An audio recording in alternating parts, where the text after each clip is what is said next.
लाखो भाविकांचे श्रद्धास्थान असलेल्या येथील श्री संत गजानन महाराजांचा पालखी सोहळा आषाढी वारीसाठी 26 मे रोजी संतनगरीतून पायदळ पंढरपूरकडे प्रस्थान करणार आहे। यंदा वारीचे 54वे वर्ष आहे। प्रथा परंपरेनुसार ज्येष्ठ शुद्ध सप्तमीच्या दिवशी सकाळी बँड पथक, ढोल नगारे, तुतारी, टाळ मृदुंगाचे निनादात वाजत गाजत श्री संत गजानन महाराजांच्या पालखीचे पंढरपूरच्या दिशेने प्रस्थान झाली। आपण मागे पाहू शकता गजानन महाराजांची पालखी आहे, पंढरपूरकरता रवाना होणार आहे आणि थोड्याच वेळामध्ये आता महाराजांचा जो रजत मुखवटा आहे तो मुखवटा इथे पालखीत आणण्यात जाणार आहे। जवळजवळ 1100 किलोमीटरचा हा प्रवास असतो।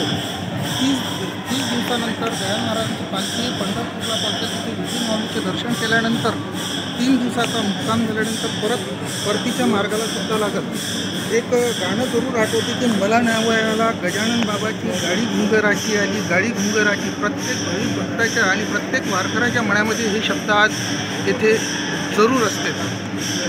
काहीच वेळात आता इथे महाराजांचा रजत मुखवटा येणार आहे आणि त्याच्याकरता आम्ही सज्ज आहोत। सकाळी श्रींच्या पालखीला निरोप देण्यासाठी मंदिरात हजारो भाविक गर्दी करतात।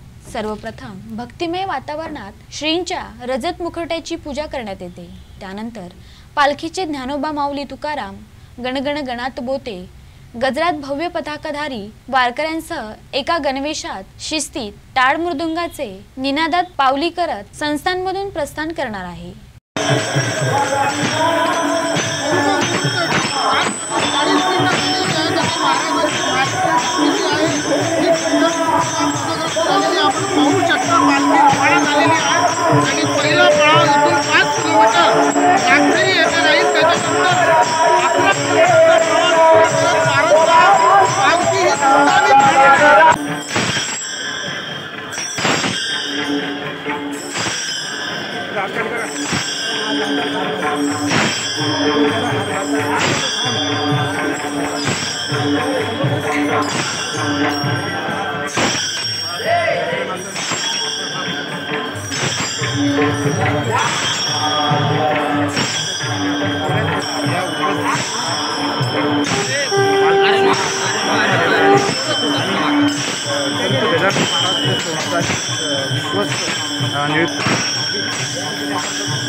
श्री संत गजानन महाराजांची पालखी 27 जून रोजी श्री क्षेत्र पंढरपूर येथे पोहोचणार आहे। या ठिकाणी श्री गजानन महाराज संस्थानच्या शाखेत पालखीचा 5 दिवस म्हणजे 27 जून ते 2 जुलै पर्यंत मुक्काम राहणार आहे। 3 जुलै रोजी परतीच्या मार्गावर श्रींची पालखी निघणार आहे। 23 जुलै रोजी खामगाव मुक्कामी राहिल्यानंतर 24 जुलै रोजी सोमवारी श्रींची पालखी शेगावमध्ये पोहोचणार आहे। ही दिंडी 5 जिल्ह्यातून जाणार असून तब्बल 750 किलोमीटरचे अंतर पार करून आषाढी एकादशीला पंढरपूरला पोहोचणार आहे। वारकऱ्यांचे पांढरे शुभ्र कपडे, अत्यंत शिस्तीत चालणारी पावलं अशी या दिंडीची ओळख आहे। हा नयनरम्य सोहळा पाहण्यासाठी जिल्ह्यातील कानाकोपऱ्यातून हजारो भाविक संतनगरीत दाखल होत असतात। महेंद्र मिश्रा, विदर्भ न्यूज, बुलढाणा।